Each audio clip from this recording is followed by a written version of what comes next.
I regret leaving my baby to run away with the love of my life and accidentally giving away my rights while hammered. I'm devastated that his dad refuses to let me see him.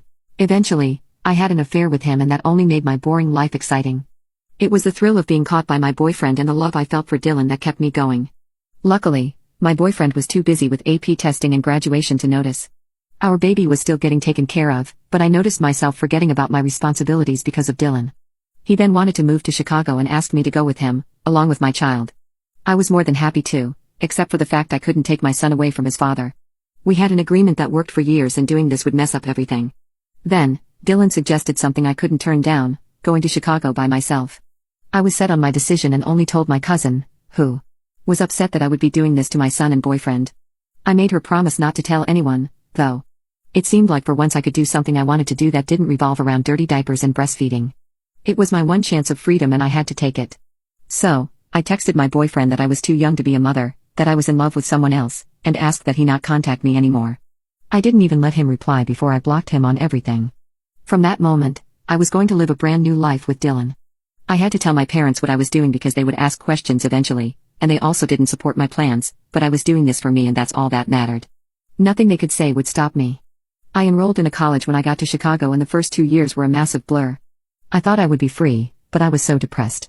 If it wasn't for the constant partying and drinking I wouldn't have made it. During this time, a man appeared at my door with papers for me to sign, and me being too wasted, I didn't even bother reading it. I honestly didn't care about anything during this time, and my mental health suffered so bad. This was worse than raising a kid at 16 years old. Luckily, Dylan stood by me through my darkest times and promised me he would always be around to help me. I was still so in love with this man, and we got married a year after I graduated. I got out of that depressing period of my life and got a job as a high school art teacher. I'm actually happy now and don't need to drink every day to cope with my life.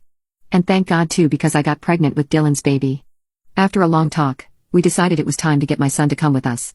I wasted too many years without him and now he needed to come back to his mom. I stalked my ex-boyfriend's Facebook page and saw he also moved to Chicago. Through a mutual friend I got his address. I was so prepared to see my son. And how big he had gotten, and then take him to live with me. I was picturing our future together and it was a good one. But when I went over there and knocked on the door, my ex-boyfriend was really cold to me. He asked me what I wanted in the most aggressive tone possible.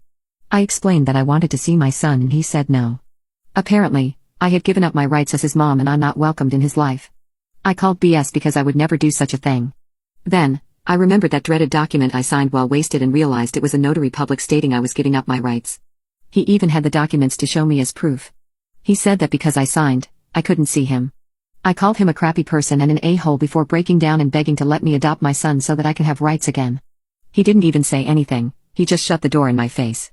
I have no idea what to do now and all I want is to see my son.